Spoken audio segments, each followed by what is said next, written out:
అన్న ఏం పేరే? నా పేరు మహేందర్ రెడ్డి అన్న. ఎట్లా ఉంది మరి జూబ్లీహిల్స్ పరిస్థితి ఏంటి? జూబ్లీహిల్స్ పరిస్థితి అంటే ఏందన్న అంటే ఒకటన్న వీళ్ళు అధికారంలోకి వచ్చి దాదాపు 2 సంవత్సరాలు కావస్తుంది. వీళ్ళు తెలంగాణలో మొత్తం అన్ని వర్గాలలో ఏ వర్గం కూడా హ్యాపీగా లేదు. సంబంధ జాతులను వీళ్ళు మోసం చేయడం అనేది జరిగింది. ప్రతి ఒక్కరిని ఏం చేసిర్రు, ఎలక్షన్కి వచ్చేసరికి మేము 6 గ్యారెంటీలు అమలు చేస్తాం, మేము వీళ్ళకి ఇది చేస్తాం, వాళ్ళకి అది చేస్తాం, రైతు రుణమాఫీ చేస్తాం, రైతు బంధుని పెంచుతాము, అదేవిధంగా నిరుద్యోగులకు నిరుద్యోగ వృత్తి ఇస్తాము, అదేవిధంగా పింఛన్లు 2500 నుంచి 3000 చేస్తాం అని ప్రతి ఒక్కరిని అంటే చిన్నపిల్లల నుంచి మొదలు పెడితే పండు ముసలోళ్ళ వరకు కూడా ఈ కాంగ్రెస్ పార్టీ అనేది మొత్తం కూడా మోసం చేయడం అనేది జరిగింది. అందరూ కూడా తెలంగాణలో ఉన్న ప్రతి ఒక్కరు కూడా మోసపోవడం అనేది కాంగ్రెస్ చేతిలో జరిగింది. అయితే ఈ జూబ్లీహిల్స్ ఎలక్షన్లో చూసినట్లయితే ఏమవుతుందంటే అన్న, జూబ్లీహిల్స్ ఎలక్షన్లలో ప్రతి ఒక్కరు కూడా ఈ కాంగ్రెస్ పార్టీని ఓడగొడితేనే, కాంగ్రెస్ పార్టీని కథం పట్టిస్తేనే ఈ యొక్క తెలంగాణ అనేది బాగుపడుతుంది అనేటువంటి ఒక నినాదం అనేది ఖచ్చితంగా పోతుంది. నవీన్ యాదవ్కు పోటీ లేదంటున్నాడా? నవీన్ యాదవ్కి పోటీ లేదని అంటే అన్న, పోటీ అనేది ఎందుకు లేదన్న, వాళ్ళు అట్లా అనుకుంటున్నారు. వాళ్ళు ఏంటంటే మేకపోతు గాంభీర్యాన్ని అనేది ప్రదర్శించడం అనేది జరుగుతుంది.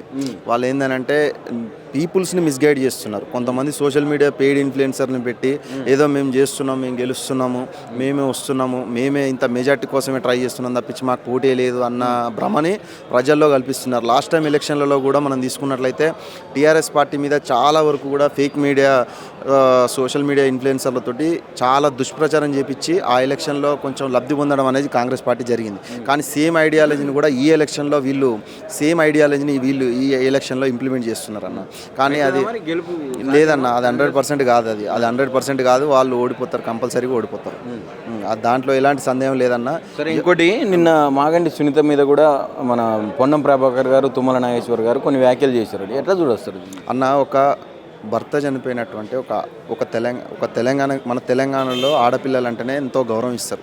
అవును, బతుకమ్మని పూలతోటి పూజిస్తాం. మన తెలంగాణలో బతుకమ్మలకు ఎంతో విలువిస్తాం, గౌరమ్మతోటి పోలుస్తారు.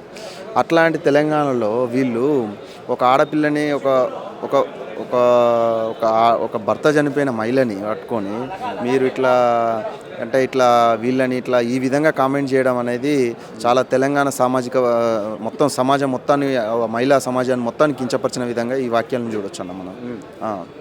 అయితే వీళ్ళు ఏంటంటే అన్న, ఇప్పుడు ఎవరైనా కూడా ఇప్పుడు వాడ జరిగింది వాళ్ళ ఇంట్లో, వీళ్ళు ఏంది అది జరగాలని ఎవరు అనుకోరు, అది జరిగిపోయింది.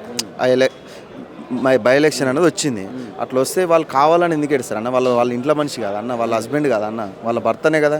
ఎవరైనా కూడా అట్లా నటన ఎందుకు చేస్తారు అన్న? నటన వీళ్ళు ఇట్లా ఓట్లు కూడా కొన్ని ఎక్కువ వస్తున్నాయట కదా.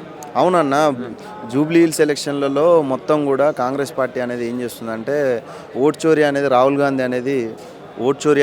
గాంధీ మొత్తం దేశంలో నేషనల్ లెవెల్లో ఫోకస్ చేస్తుంటే వాళ్ళు దానికి తూట్లు పొడుస్తూ దీనికి భిన్నంగా జూబ్లీహిల్స్ ఎలక్షన్లలో కాంగ్రెస్ పార్టీ అనేది ఇక్కడ ఓట్ చోరీకి అనేది పాల్పడుతుందనలో ఎలాంటి సందేహం లేదన్న.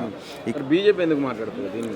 బీజేపీ అంటే అన్న, ఇప్పుడు వాళ్ళు రాష్ట్రంలో ఒక తీరుగుంటారు, నేషనల్ లెవెల్లోకి వచ్చేస్తే జాతీయ రాజకీయాలలో ఒక తీరుగుంటారు, రాష్ట్ర రాజకీయాల్లోనేమో కలిసిపోతుర్రు, దేశ రాజకీయాల్లో మేము దూరం అంటారు.